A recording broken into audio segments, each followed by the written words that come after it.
Oh man, we live, baby. We live. We live, baby. We live. What's really good, family tree? Real quick one. We're gonna do a big boy show right now. Did the Abyssinians really create the Quran? Yeah, that's the question right now. Now, this was inspired from one of our viewers. Our viewers asked a very interesting question, actually, or set of interesting questions, and I've kind of distilled it into, I've kind of had a long question, just long response and rebuttal to everything that I was saying. I thought, let me just, show it to you guys and kind of answer his questions. I like this because, you're giving me content to create. So let's quickly bring it up on the screen. Got some free time. It's lovely when you have free time and you can actually do something like this. Oh my God, I feel blessed. I feel blessed. So blessed. Okay, cool. Yeah, there is like a response to one of my comments and to one of my videos. I'm just going to read out everything here. And then afterwards, we will actually go into answering these questions.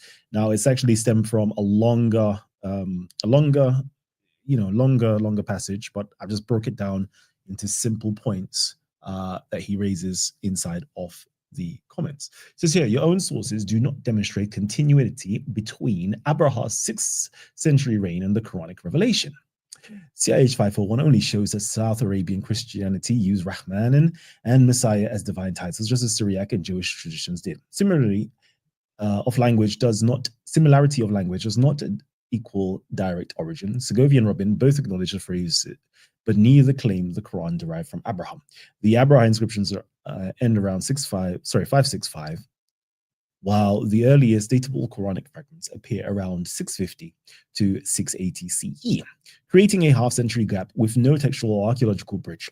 Recognizing Axumite presence in Arabia is not the same as claiming the Quranic tradition was born from Axumite theology.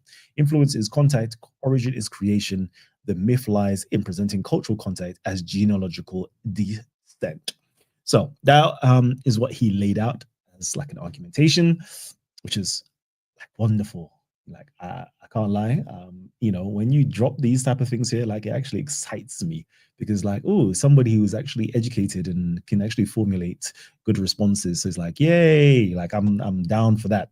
So obviously this, this comment has actually inspired the show because the last bit of this is influence is contact, origin is creation. Okay, so I always say it's the Abyssinian origin of Islam. So let's just change that now into creation. So did the Abyssinians create the Quran? Like that's a very good question to ask, right? Was good common sense up in the building, and of course facts over personality. Oh man, jeez, yeah. With Dayam, you saying late for class? Nah, man, you're right on time. You're right on time. Okay, I've got some free time, so let's do this. So yeah, we're gonna just go through this, and we'll figure out like I put forward. Let's say it's my hypothesis or thesis that I've put out there. And we're going to look at the alternatives afterwards, hopefully. Okay. So, real quickly, let's just get back into this. So, let's look at it. It says here, your own sources do not demonstrate continuity between Abraha's 6th century reign and the Quranic revelation. Now, I would have to ask you, my good friend, like, what would, because sometimes like you can show information, but it's never going to meet another person's criteria. So I'm going to ask you, what would be the criteria that demonstrates continuity between Abraha's reign and Abraha's propaganda, Abraha's like any documentation or anything that we can find of Abraha's? What is going to make you say this qualifies or this doesn't qualify as a continuity? Okay, because personally, I can demonstrate where Abraha broke continuity from the Axumite way of doing things. Okay, because I know down below you say Axumite theology. I'm like, no, I don't even think it's Axumite theology at all. Like this completely breaks away from that. So Abraha changed things, completely changed. So there's in history, there's continuity and there's change. We can see that there was a change during Abraha's reign. Okay, he didn't continue in the way things were being done from the from the early 6th century onwards, from the previous kings. Okay, he didn't do that. He changed something, and with that change, he introduced new things. Let's see if I can actually just show you something. No, can I? Yeah, he introduced new things. He introduced new terminologies, right? That seems to be derived from Syriac. So he changed certain things that came from Syriac into, his inscriptions. In terms of like the Arabian corpus, certain things never existed prior to Abraha introducing it. Okay, I'm going to give you a few of these right now. Let me see if I can actually bring it up real quickly. And I'm going to ask you, is this continuity or is it not continuity? So sharing of screen. And we go here. Let's quickly go back. Boom, boom, boom. Okay, cool. So what does he introduce? Okay, so like this is beautiful. This is all done for us already. It kind of shows you what he introduces, right? They go through all the previous inscriptions, and we see that Abraha changes certain things. So he changes, for example, the word for the Holy Spirit. Instead of it coming from the Greek way, the Ge'ez way of saying things, he introduced something which is derived from Syriac, which is Ruhu Kudus. Okay, so he introduces Ruhu Kudus instead of manifest Kudus, which is the Ge'ez way of doing things. Okay, now Carlos Segovia has stated this. Okay, it says here, his formula denotes Syriac rather than Ethiopian influence in the latter case, and hence bear witness to a clear shift in Abraha's linguistic and cultural policy. Cool. And then he also talks about, lastly, the wording relative to Jesus and Jesus' relation to God is also different. So he changes from the normal Axumite way of doing things, okay, because he's changed religion. Now, so, you have all of the Arabic inscriptions. It never had this before. This is a completely new term that Abraha brought in to the Arabian Peninsula, right? So I want to get that into your heads. Then afterwards, right, we see that same term in the Quran. It says here, look, it's even in the footnotes. The Syriac term for the Holy Spirit, Ruhu de Kudusu, Kudesha, from which the Quranic Ruhu al-Qudus derives to. Okay, it derives to. But where does it originate from? It comes directly from Ruhu Qudus in terms of the Sabaic, which got it from the Syriac. Yeah, got it from the Syriac, and then get into the Sabaic, and the Sabaic now goes into the Arabic. Okay, so we can see that clearly, like this term that was introduced by Abraha into the Arabian Peninsula is continued onwards into the Quran. Is that continuity or is that the change? Does the Quran change things from what Abraha does, or does it continue in the same vein as Abraha? We know that it continues in the same vein as Abraha. Abraha also changes what?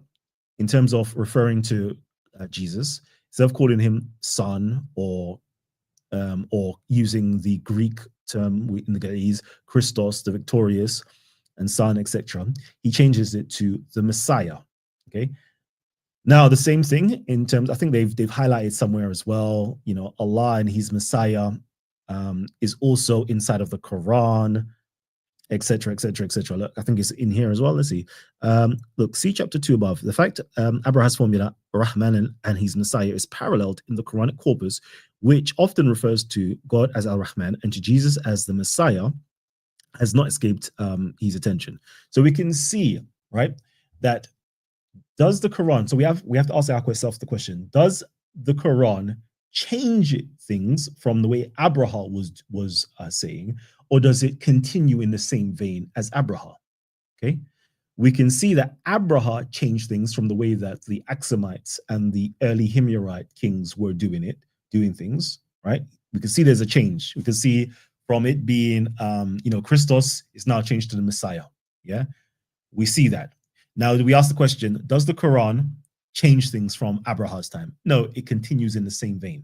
Okay, so we can clearly see that there's continuity, right? There's continuity.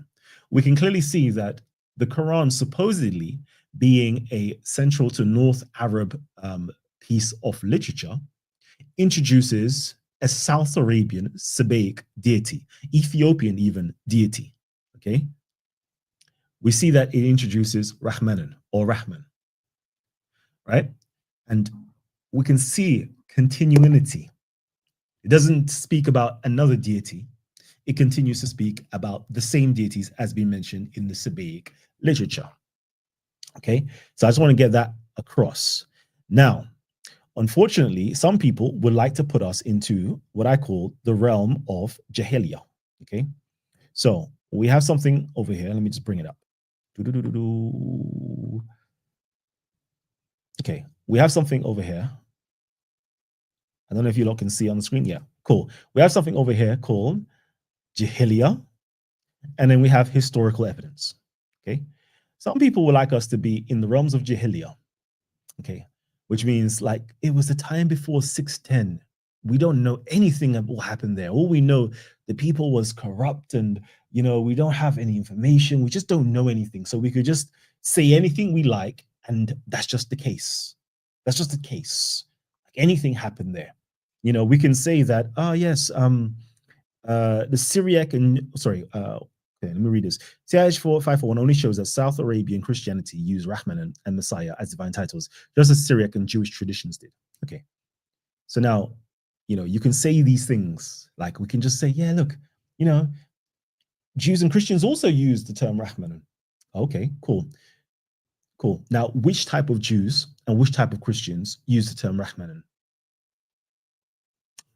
Let me know. Which type?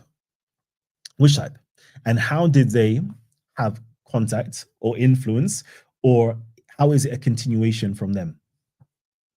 Why are we now jumping to like somewhere that we cannot see, we don't know, just randomness, right? Like Jews and Christians did it. Cool. I'm actually showing you where the ruling class of the time who was in power, control, right? They spread their propaganda throughout Arabia, and it's there. We have artifacts, we have inscriptions. But no, let's just place it into Jahiliyyah, like in a place in a realm that we just don't know anything about. Okay, so let me just continue. What does he say here? Okay, Segovia and Robin both acknowledge the phrase, but neither claim the Quran derived from Abraha. Okay, that's another thing my good brother puts forward. And I will say to you on that, right? You're right. They never put forward that it's derived from it. But guess what they do? Yeah, guess what they do? They intimate the fact that, let me just bring it up first. Let me just share my screen.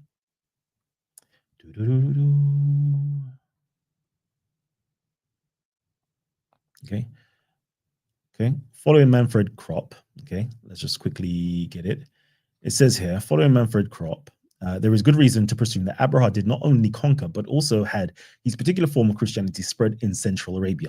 Most likely to, his peculiar type of Christianity also reached Yathrib in the Hijaz. And let me just quickly go down. All right. He says here, the differences between, okay, cool. That's a good one. The difference between Musaylama's and the Quranic prophet's religious view, since they both preach in the name of the same God and thus spoke the same theological language, use similar rhetorics, and even had their own shrines and their own Quran.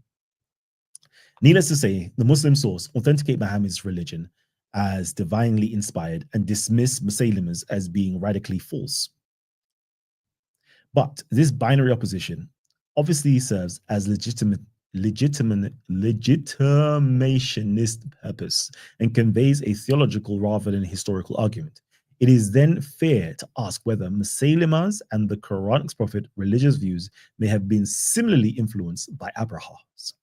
Okay, so although he doesn't say it's derived, yeah, he's asking you, asking the audience, is it not fair to say that whatever Muhammad produced, okay, this legendary figure produced, could it not have been influenced by Abraha?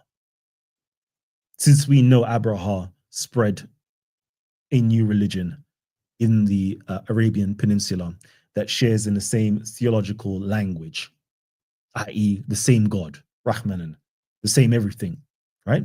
Is it not fair to say that this is a clear it influenced it? I simply go one step forward further and says to me, it just looks like continuity versus it being an influence. Okay, I just take that one step forward, and then everybody else. Why do I do that? Because funny that the same God, the same language, the same terminologies that you can find in the Quran, the same name of the prophet you find in the Quran is that it's the same prophet that Abraha is known to have had before the legendary Islam and the legendary Quran. This legendary Quran, yeah, even that, the legendary Muhammad, like it's all there beforehand.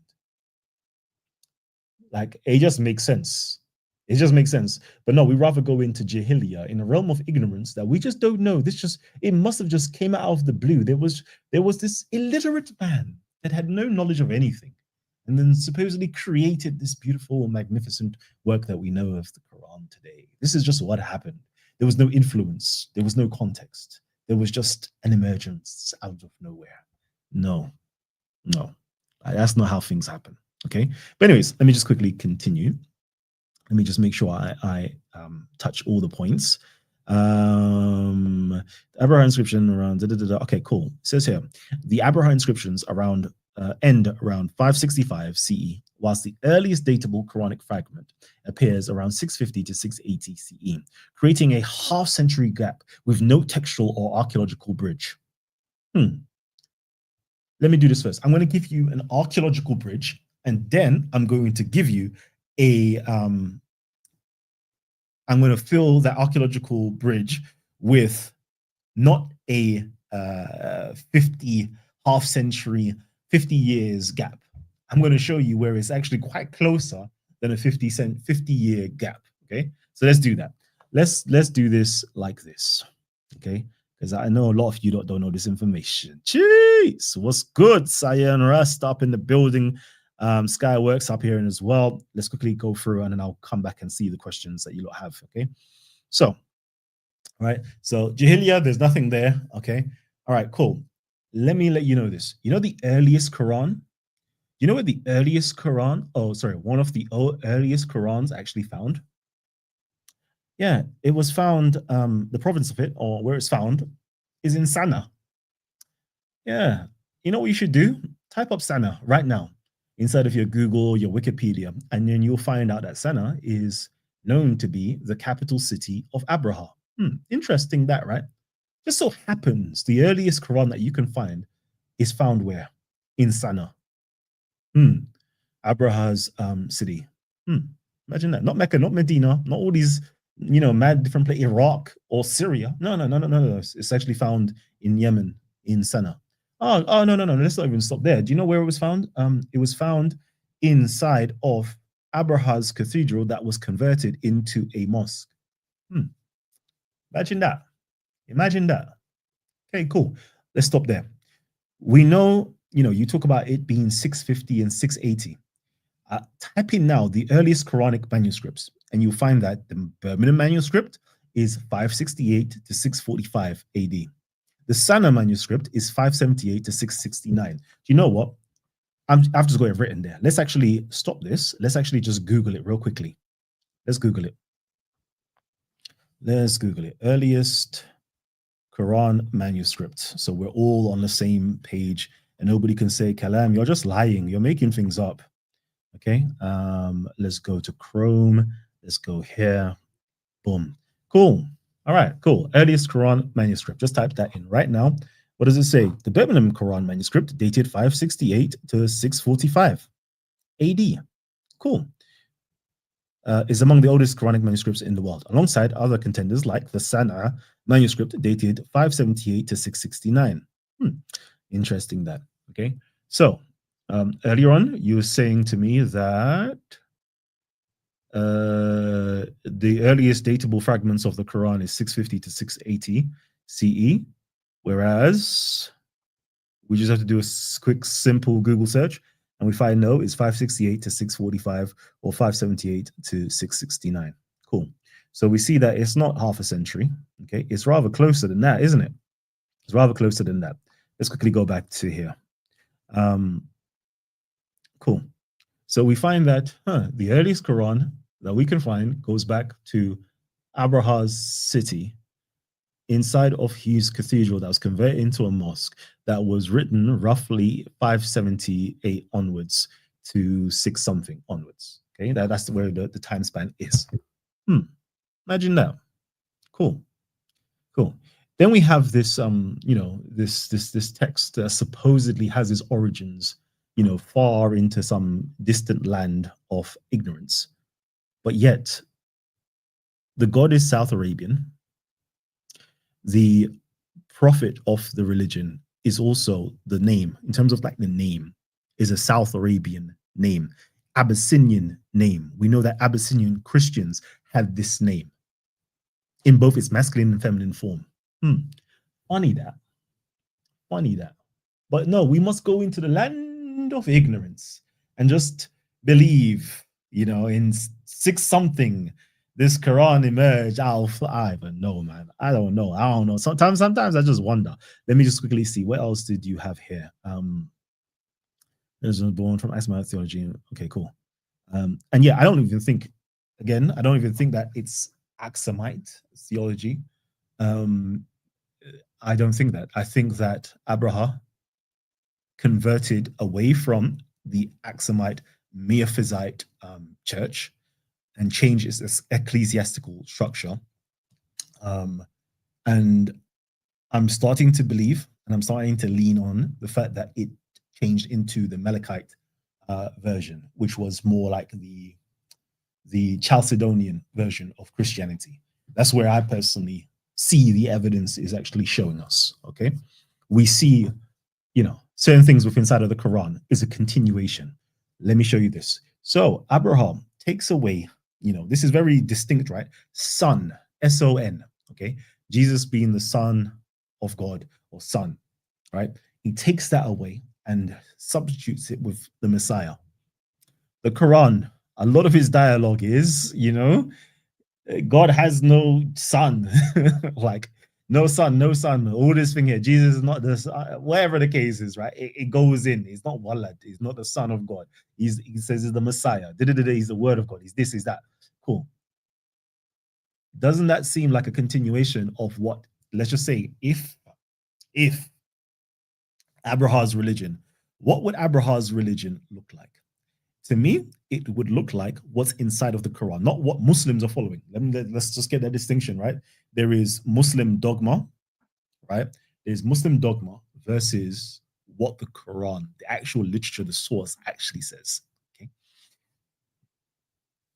I would say whatever we've seen based upon his propaganda, Abraha's propaganda, based upon the literature that's written about, Abraha's Muhammad, and literature written about the 6th century and the context of the 6th century, we can clearly see that whatever is inside of the Quran looks like a clear continuation of that. And then if you want to say, no, it's a change, it's something different, I'm asking you guys, provide the evidence if you are truthful. Just show me where, how does it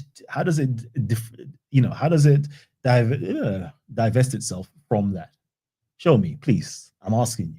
Show me, okay? Because the only thing you're going to do, you're going to go into the land of ignorance, okay, and say, yes, it's a revelation that was sent down and didn't. No, come on, stop that, man. Let's use actual academic rigor.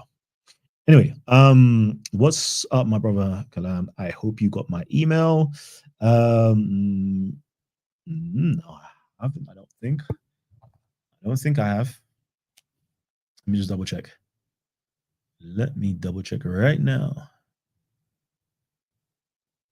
I don't think so. Or maybe I'll need to sign into my sign in on my go to junk. Could be on my junk email. Nah, I don't have it, Maybe I'll have to go back in and check. Okay, cool. It was about my okay, cool. I haven't seen it. I'll double check again. In the Ethiopian traditions, Caleb and Abraha are known as Abraha and Asteba. Yeah, they might even be siblings. Yeah, there is the tradition that they were siblings, 2 brothers, and there is a possibility, right? I can't even lie. There is a possibility that could be true. And there's just a lot of propaganda that we need to go through. So is the propaganda the Ethiopians trying to make them to be in unison and be brothers or not? Is that the case or is it not the case? Cool. Or were they brothers? And let me think, what is the evidence to suggest that they were brothers, except from the, extra stuff that we learn later on? So we learned that Abraha, I think it's in the Arabian literature somewhere, is said to have come from actual royalty itself. So that could be something. Then it also says that Caleb did place his brother or a sibling as a ruler over the Himyar Empire.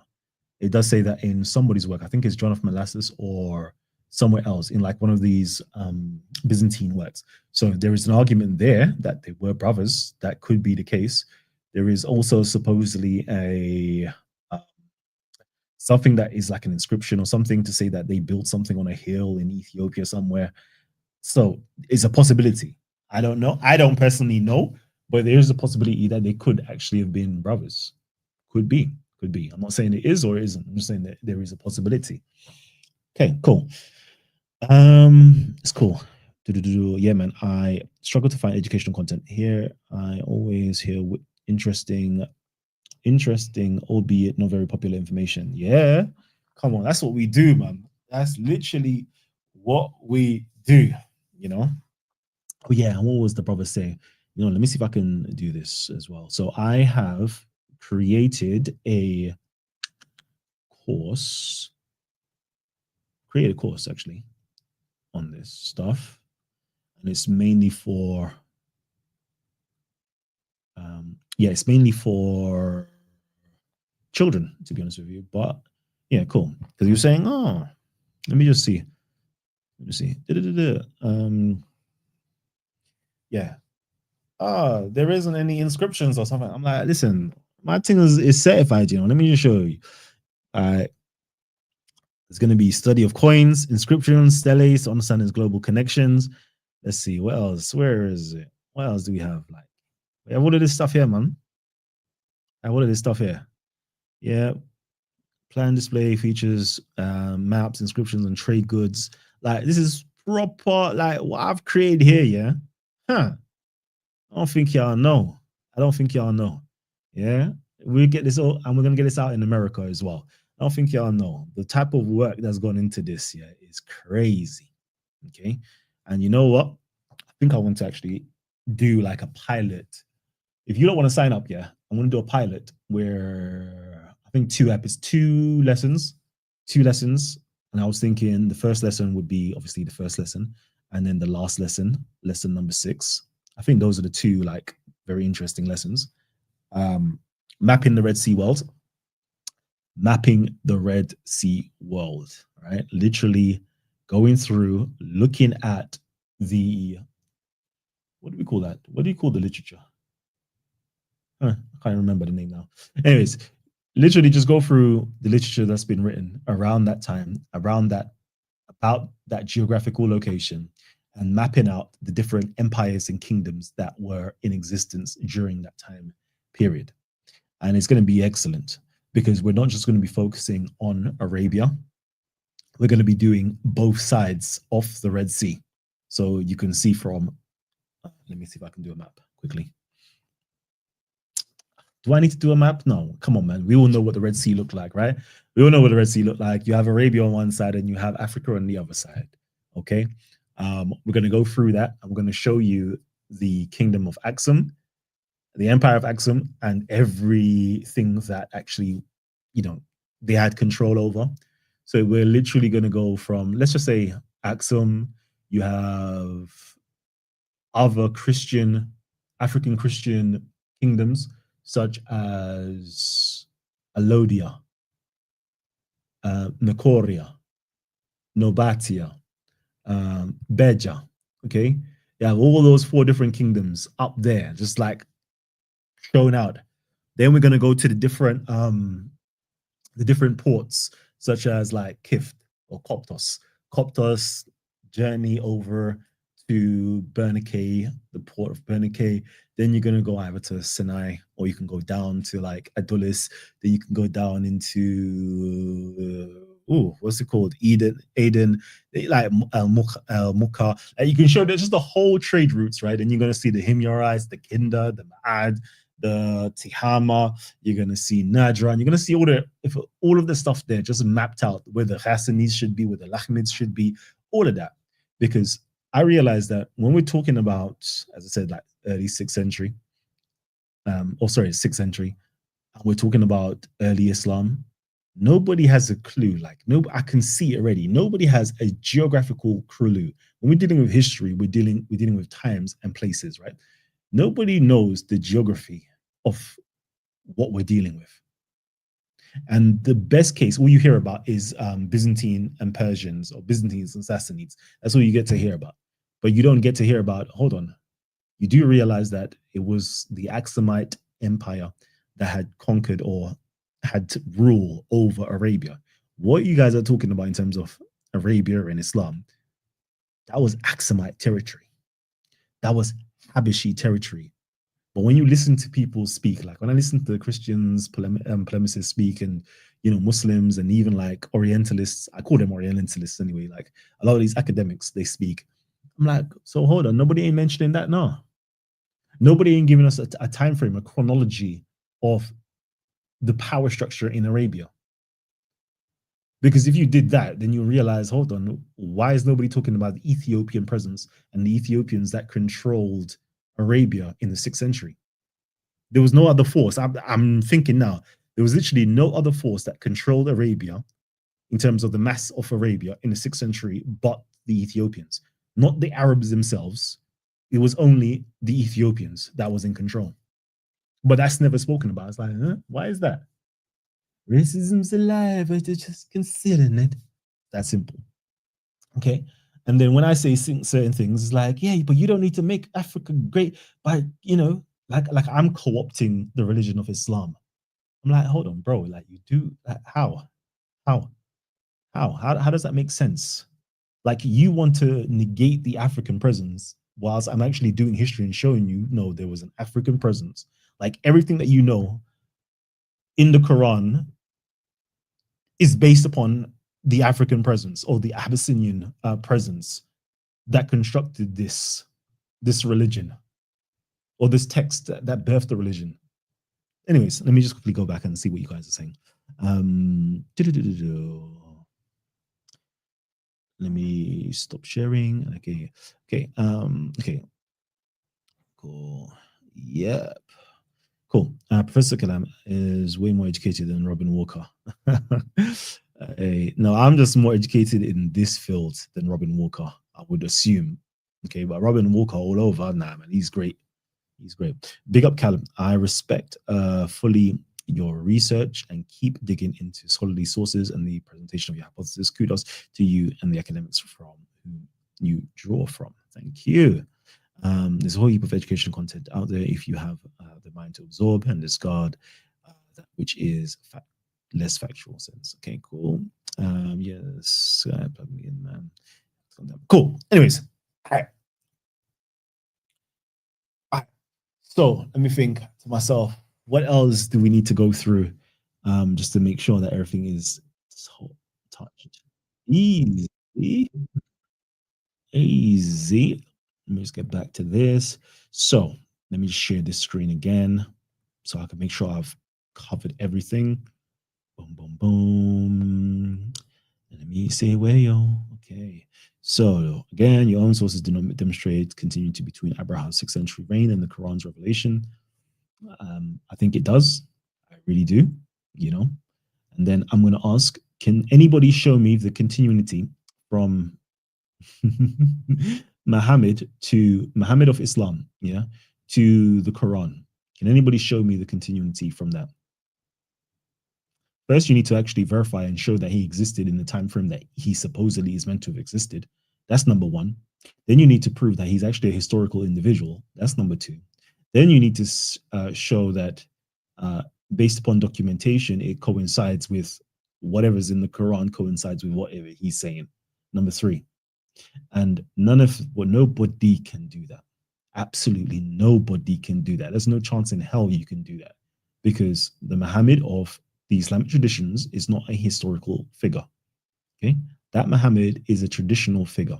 It's a legendary figure, something that has never been verified. Okay, academically, you can't verify that. Cool. But I've shown you that. Look at that. Look at that. The Quran. Yeah, the Quran that you will have in your hands today. No, let me not do that. The earliest Quran, yeah, was found where? In Abraha's city. Where? In Abraha's cathedral that was converted into a mosque. What's the dating? Earliest dating is 568. Let's say it's 568 is the earliest dating, right? Abraha is supposedly passed on in 565. And then Muhammad, the historical Muhammad, supposedly passed on a couple of years after that. Okay, cool. We can clearly see, yeah, because in terms of the Quran, what's my views on the Quran? Actually, let me just say this: I personally think that the Quran that you have today is a byproduct of Abraha and Muhammad's propaganda. Okay, I don't think it's a direct something, because we have the Uthmanic Quran, and then you have the pre-Uthmanic Quran, which is the Sana pamphlet set. Okay, so the one that comes before, i.e., the pamphlet one, supposedly predates the Uthmanic one, right? That one, I personally think, was redacted. I think it was redacted by the community posthumously, meaning after the historical Muhammad passed on. What they do to, like, if you know anything about bishops and apostles, right? What they do is they make them into saints. And after they make them into saints, they're allowed to be venerated. And what they tend to do is collect like their homilies and their other works, right? And they just, collect them as a nice little collection. And then maybe on their feast days, read them out and all the things there. Like, that's what usually happens in terms of like people that have been sainted. Cool. So the Quran that you have is really a collection of Muhammad's homilies and other works. That's what it is. When you read it, the Quran, it reads like, literally, people have done it already. Like, literally, academia have already done studies on it. The Quran reads as a homily. Literally reads like that. It literally is that, truth be told. Obviously, you have some liturgical elements in there, and you have some legal elements in there, but in all, it reads like a homily.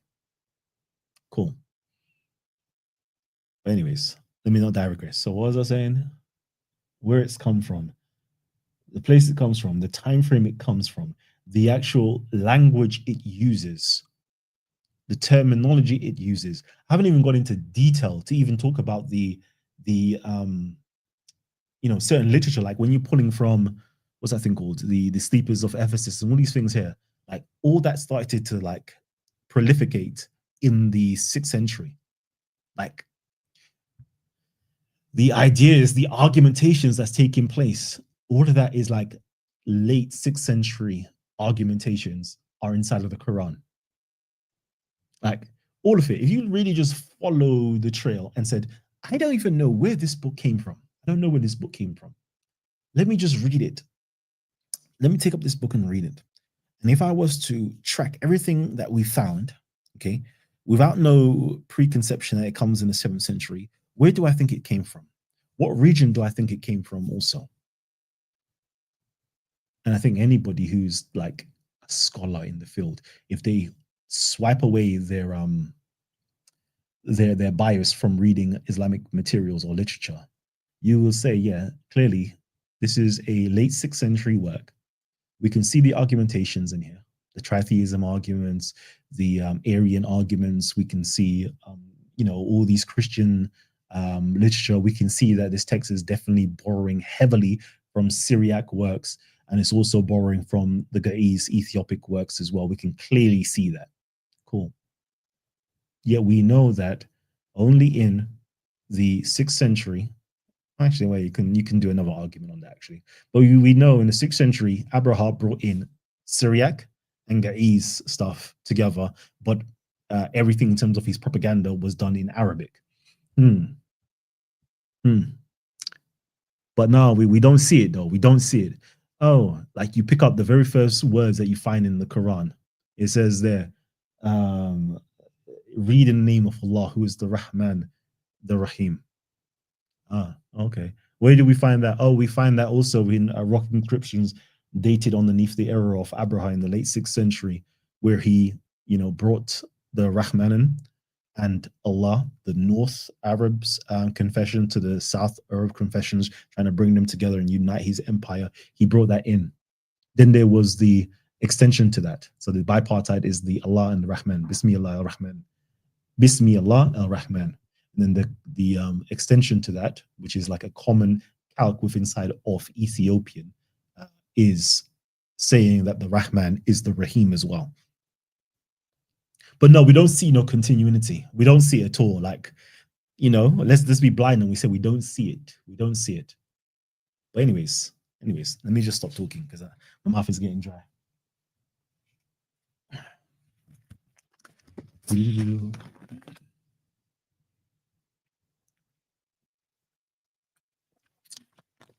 But yeah.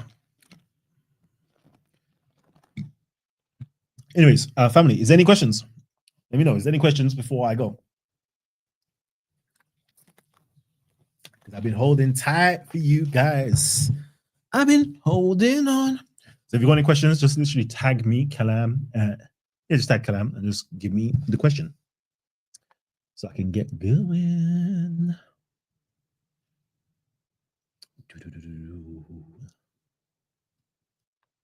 Just waiting for some questions, Ooh, you know what?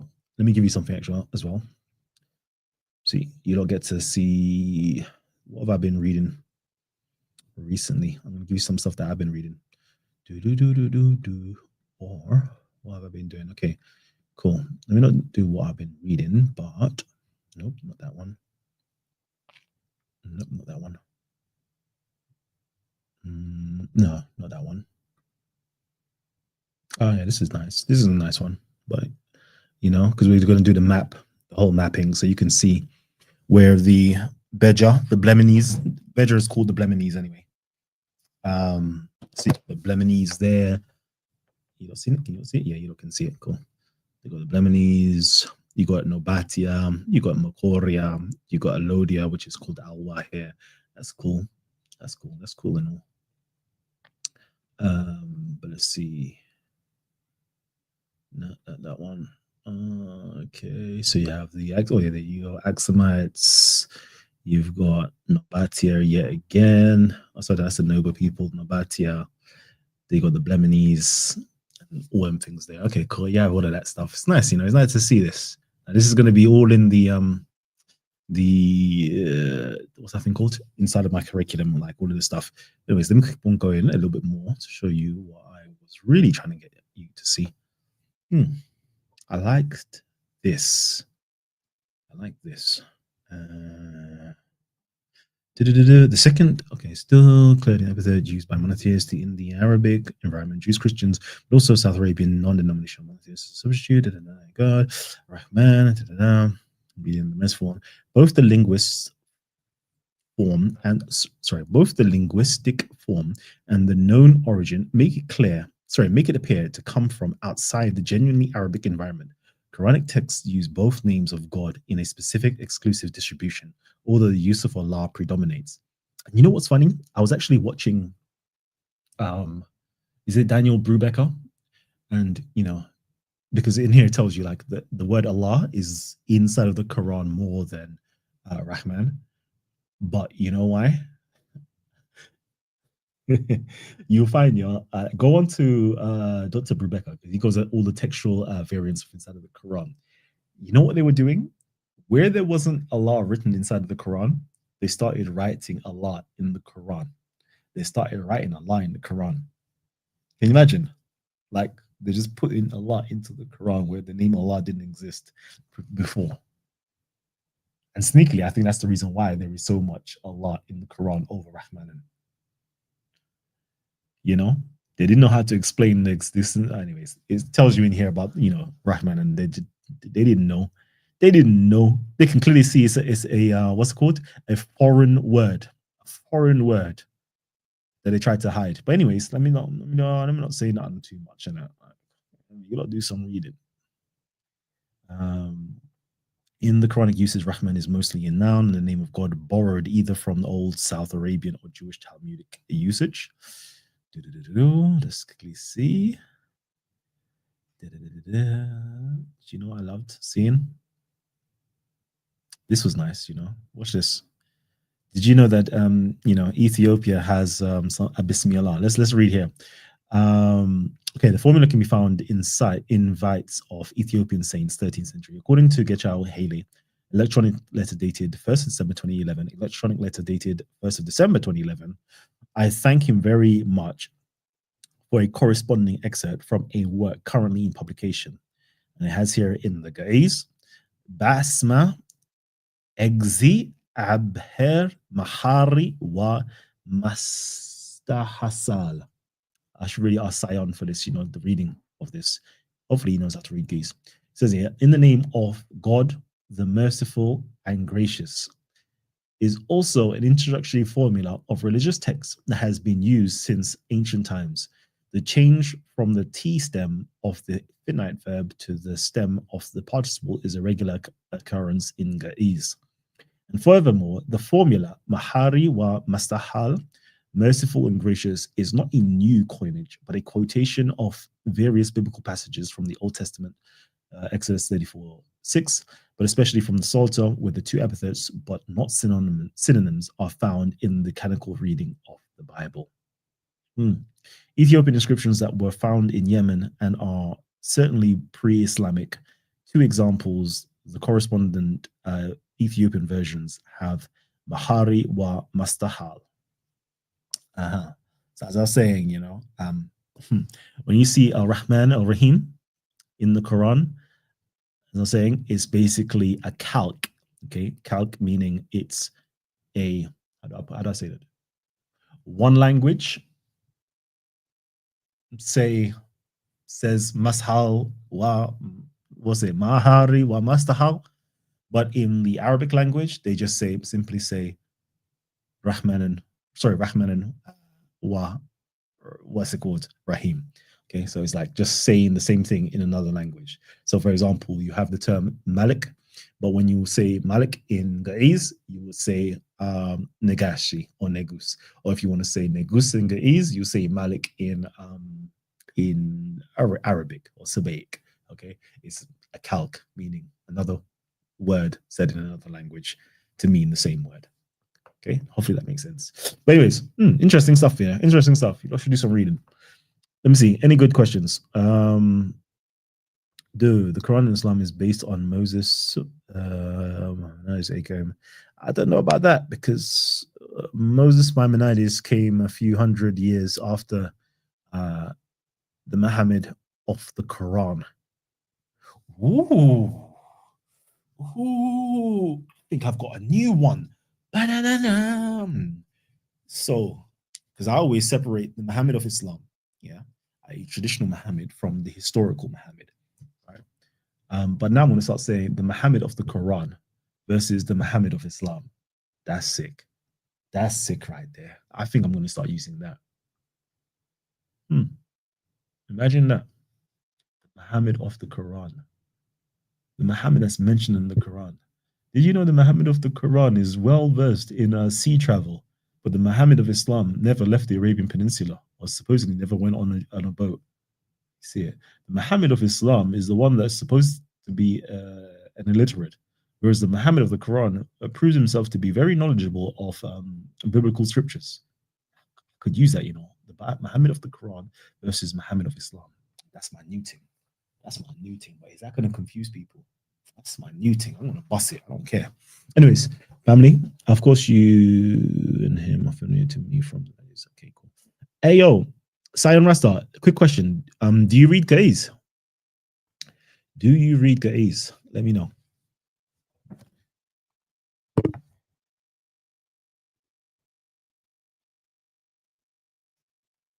Just waiting for your answer.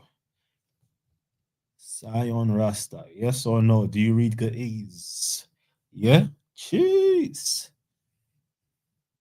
How proficient would you say? Like, are you solid or you get me? I can get by. I can get by. I can get high.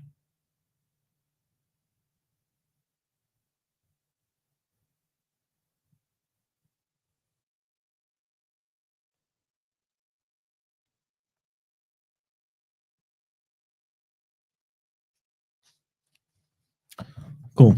All right, family tree. I've waited to see if any of you guys are gonna drop any questions. But if there's no questions, I'm ready to keep it moving, you know. I'll do 5 more seconds and then I'm gonna close down the show. And as always, man, thank you guys for tuning in and showing love.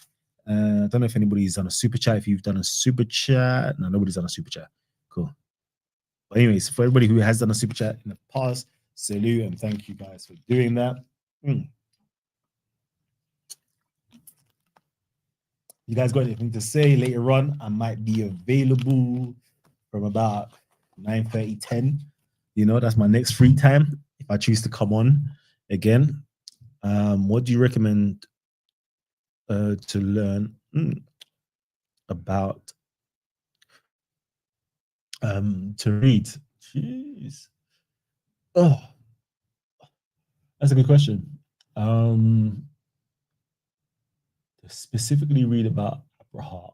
I don't know. Do you know what? Christian Julian Robin has good works. Let me see. Let me, because anything to do with Robin, actually, I would say is good to learn about Abraha.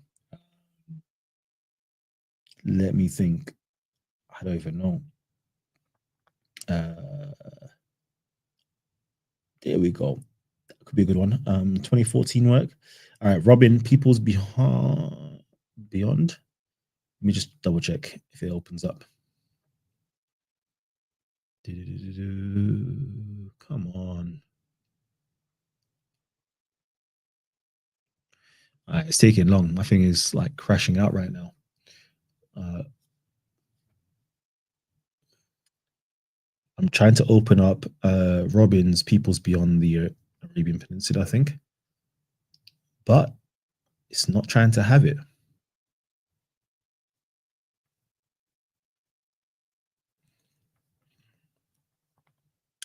If that doesn't open up, I think Himyar, Axum, and Arabia Deserta might be a good shout as well. Let me see.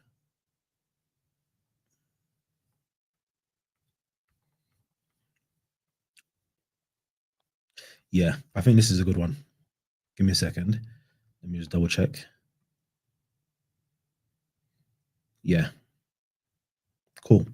Let me share my screen.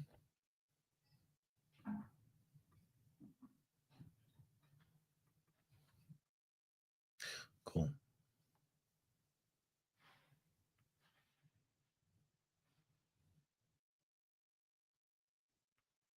Yeah. So Robin, the peoples beyond the Arabian frontier. That is a very, very good read. Over here, I believe this is a nice map of Arabia at the time of Abraha. Okay. And sick because, you know, as we talked about, Sana, that's his little cathedral there. Look at that. Look at that. Let's see the thing, remains of a church. Cool. All right. So we see where he ruled, you know, he conquered all this area here, all this area up here, all the way over. Look, even Yathrib is in his it's what's call it? Imagine that as well. Look at that. Look at that. He's Muhammad, yeah, the ruler of Mudar or Ma'ad. Okay. And guess what? The only location I can think of, there's possibly two locations, but let's say the only location that's confirmed, what we know about, yeah, is Yathrib. And guess what? Yathrib is actually in Abraha's inscription, and it's the region where he sent also he's Muhammad to go. Can you imagine? Like, what are the odds that he's Muhammad, yeah, preached in Mecca, was sent to Yathrib, Um, and it's the same story as the Islamic Muhammad. I don't know, Sometimes I wonder, like, how much more do you lot need for it to just for you lot to think like, no, these coincidences are a little bit too much for me, a little bit too much. Okay, love it. Yeah, look at that. And anyway, this is my Muhammad's grandfather right here. Look at that. Where's the Muhammad of Islam's grandfather? Abdul Muttalib. No inscriptions for him. But my Muhammad, I could find you inscriptions. Look at that. Prince Al Harith's was the Kindite prince of Al Harith, son of Amir Al Harith. However, was a for a short time on the throne of Al Hira. His grandson, the famous Islamic poet Imr al Qais, recalls this when he claims that the king Al Harith ruled Iraq. Imagine. Interesting. Yeah, this is a very good book. It will get to Abraha in a little while.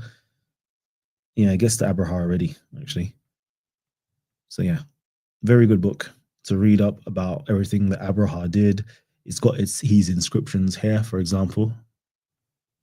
Very good stuff. Yeah, very good stuff. Yeah. Yeah, very good stuff. Go and check that out, I would say. Robin's 2014's Peoples Beyond the Arabian Frontier. Very good read. Cool. I have family tree. I'm gonna keep it going. Questions posted higher up in the chat. Okay, Skyworks. Let's quickly see that quickly. I don't know. A while after the supposed Muhammad is unhope. Cohesive group. No, I don't know. Let's put forward some questions. Okay, common sense is put forward a question. What's that? Let's see. Where would you say the switch came about? Widespread switcheroo. So the switcheroo came about, I would say, there was various switcheroos, to be honest with you. It's not just one. I would love to say that there's just one switcheroo, but if you go back and you just look at the history, there was many things that's not covered in like public knowledge. So for example, you have let's just look at it from the Islamic traditions, right? Islamic traditions tell you that there was, when Abu Bakr became caliph, right? That was a split with the South Arabians and them from that time forward. The Ansars, they're like, I'm not feeling this. Cool. So that's people in Medina, the Ansars, South Arabians, right? They weren't feeling it. Then you have the people who are actually in South Arabia, in Yemen itself. The whole Ridda Wars was fought against them because they refused to pay. They refused to pay any taxes because Muhammad had passed and whatever the case is. So there was that, but we don't even know because we don't have counter arguments to all of this stuff, right? So you have the Ridda Wars that took place. So already you have one switcheroo that would have taken place there. Then you have another switcheroo, technically with Ali and whatever else happened there, right? That's another switcheroo that would have taken place. Now, what do I mean by that is because I think academics have seen that whatever Ali had seemed to be a continuation of what Muhammad would have taught, supposedly. This is what I've read. So it's like, you can see that they could technically be in the, there's something there where we can see that there's a change afterwards. Also, there's a lot of other stuff, but let's just say, what can we find in actual hard body history? So this is like all within inside of the traditions. But in terms of like hard body, like material culture and evidence that's left behind, we can see, let's say, from the time of the Zuberids. Okay, so you have the Zuberids and then you have the Umayyads. The Zuberids were the first to do these what's it called?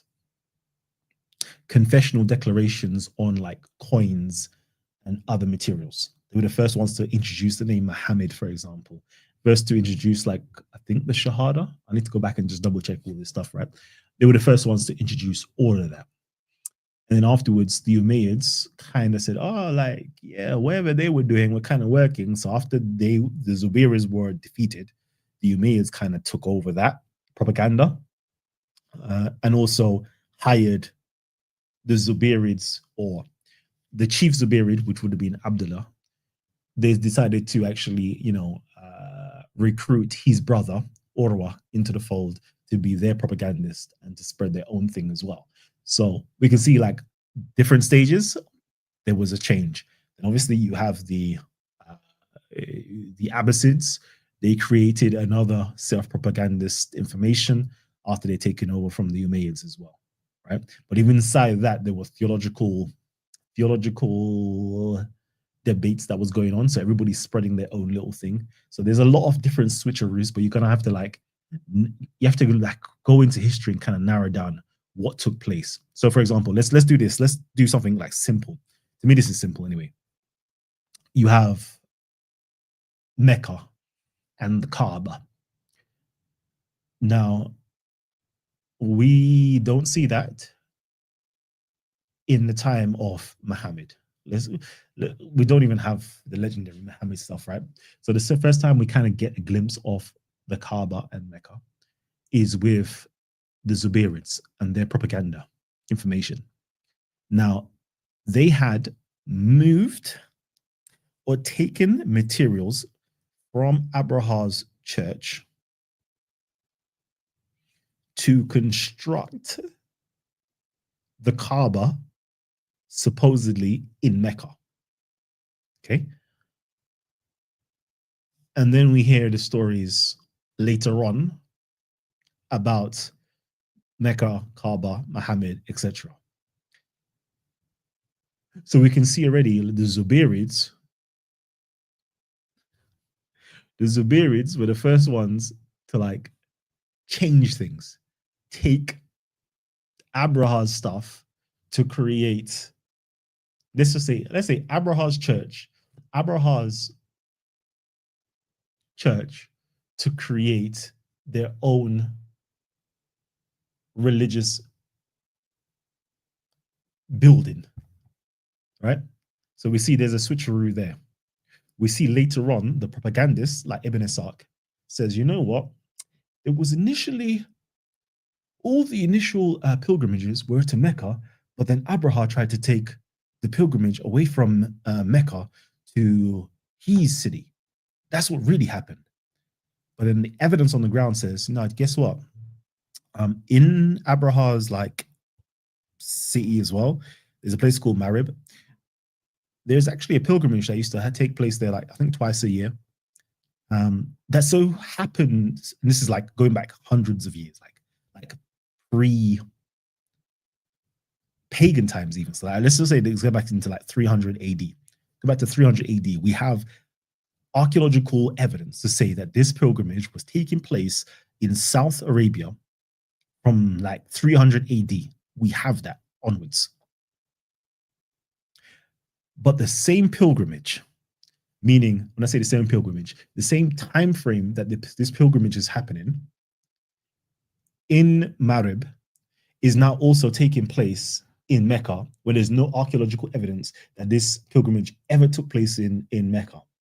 So it's like, are you sure that Abraha was trying to divert pilgrimage from Mecca to Marib versus you guys, propagandists, took Abraha's stuff, moved it to Mecca, and tried to convert people away from Marib and go to Mecca and create a whole story that the pilgrimage was there? That seems more plausible to me. Where do you find this information? You say, Kalam. Let me do this. Let me see if I can share my screen.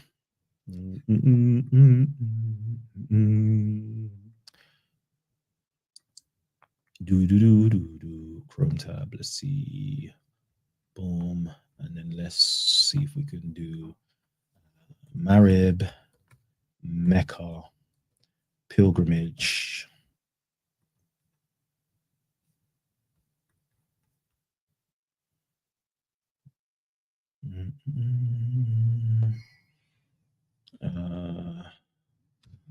Let's see, PDF. Let's see, do we have anything? No, it's not going to be a PDF. Ah, there we go. Okay, let's see.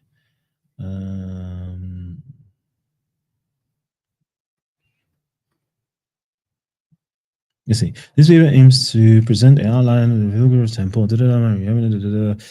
Okay. In ancient. Okay, the temple played the role of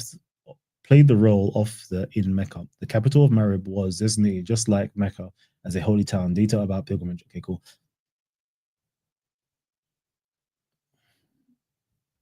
I think Robin's one. I think, is it Robin? Because it's in French, you know. Anyways, this is a good one. This is a good one. Let me actually duplicate this because I think I haven't actually read this one. So let me go back a bit. Let's see if I can just type in Robin. The two pilgrimages. Let's see, two pilgrimages. And then let's type in Robin.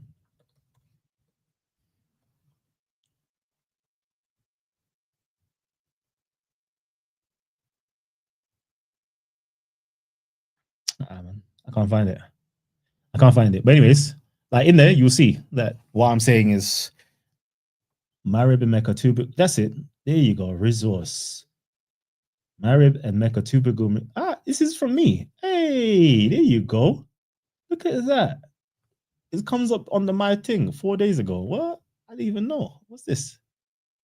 Hey. Hey. I didn't even know. Hey, Odin. You lot can't even see my screen. Let me share my screen again. Sorry, 1 second. Didn't even realize.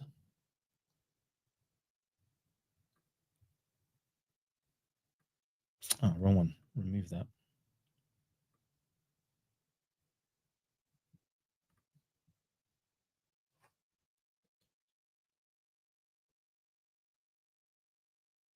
Why is it not coming up? That's mad. That's mad. Anyways, I'll just type it in here for you guys to have. Boom. Yeah. Go read that work. Marib and Mecca, two pilgrimages in pre-Islamic Arabia held on the eve of the spring equinox by Christian Julian. Okay. Yeah, go check it out. Yeah. So you can see that it changed. They did a switcheroo. And there's so much switcheroos that you don't even know about. But yeah, they did switcheroos, man. They did some serious switcheroos.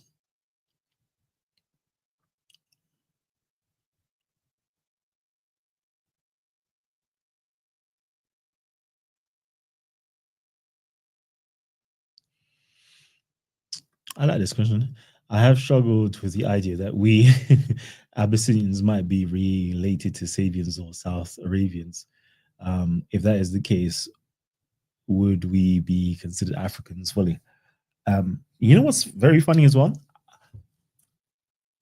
I, I don't want anyone. Should I be controversial? I want to be controversial. Just before I go, let me be controversial, right? Who says that you guys are the original Habashas anyway?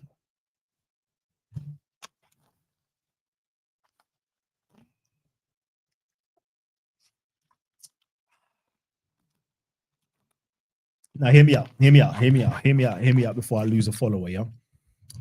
And hear me out. Cool. Let me show you something, right? In the most politest way, yeah.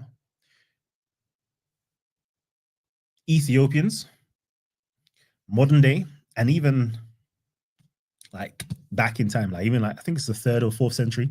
Let's just say at least. I don't have the information in front of me, but I'm pretty sure from Ezana's time, at least. Okay, let's say from at least the 4th century. You guys have co-opted the term Ethiopia. The term Ethiopia did not belong to the people of Axum. When Ethiopia, people called Ethiopians, it was initially in reference to the Kushites, the Nubians / Sudanese. They were the ones who were considered to be the Ethiopians. But then that term was brought over, and it's not the same ethnic group, was brought over into Axum, and then they became the Ethiopians, right? So my question to you is, right, if we know that about that term was co-opted, just like, for example, the term Ghana, as in like the Ghanaian Empire, it's got nothing to do with modern day Ghana, but more to do with like the ancient Western Sudan, they used to call it, the ancient empire of Mali, which was called Ghana. But that term became in reference to the small country Ghana versus the whole empire that wasn't even near Ghana. Like, you see it. So, what makes you think the Ethiopians, or sorry, Habesha, is also you? Those on mainland Ethiopia. That's like question. I'm not saying it is or it isn't, but just like food for thought.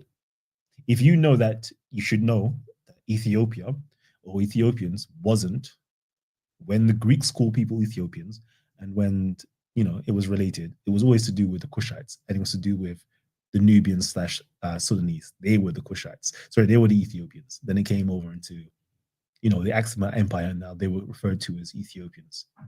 So what makes you think that Habesha is in reference to you guys in Ethiopia, even though you guys have co-opted the term Habesha? I'm not saying it could be indigenous to you, it could be indigenous, or it could not be. But what makes you think it actually is indigenous? What is the proof to know that it is actually indigenous? Are you with me? You with me? I hope you're with me. God damn. This is where I just bring a little bit of twist to it. Anyways, okay, to the well-educated, that's your response. I can testify to the well-educatedness of your response. Love that. Okay, what is the origin of the Sunni-Shia conflict if we accept your hypothesis? The origins of it? The origins of it. So it's all political. That's number one. It's all political. What is the origins of it? Yeah, I think it's okay. Number one, it's all political. And I think that it got the theological side came into it, right? Then that got built on a little bit more. Then you have the genetic side or the familial side to bolster up again the political side, to say that Ali was the son-in-law of Muhammad, all of that, to do that. So it's like there's so much, and then there's like there's so much to go through, man. I think like literally you need to do like its own independent study to kind of figure out what is this Sunni Shia divide, and even the terminologies that we're using, i.e. Shia and Sunni, what does that mean, and what did it mean back then? Because it doesn't have what it means now, doesn't share the same weight as what it meant back then. It may not even have been called Sunni and Shia. So that's another thing. That's another thing as well. Like the more you read, the more you realize like you don't know anything, because what you think you know, it's like, no, the history of these terms don't even apply to those people in that era. Anyways, let me not digress too much. Answers the Axumites conquered Kush and Sudan, so that is how they incorporated the name.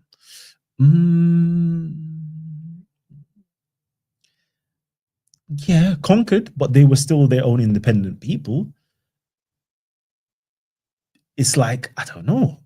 So let's just say, like, for example, the Axumites conquered Arabia.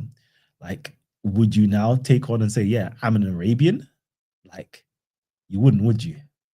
But it was done at the time politically to, I'll tell you what, because, well, let's just say what we've read based upon historians, because we don't know, right? But let's just say based upon historians, they've showed that it was taken over, co-opted by the Ethiopians, sorry, the Axumites, to tie themselves into the Bible in terms of, I think it was what's that person called? The eunuch. Yeah, that's it. The eunuch that spoke to Jesus and came back, and that's how we had Christianity in Ethiopia from beforehand. But that Ethiopian has got nothing to do with modern day Ethiopia. It was to do with the Kushites in Philae or like Sudan. No, that's Upper Egypt. So the Nubian type people. Yeah. Interesting, man. Interesting. Just the more you learn, the more like you're like, oh, okay, cool. What do I actually know? All right. Excellent stream, Callum. Thanks for posting and sharing your findings. Love. All right, family tree. Let me keep it moving right now, and I'll catch you guys on another one. Peace and love to you all. Oh man, young Caliphate.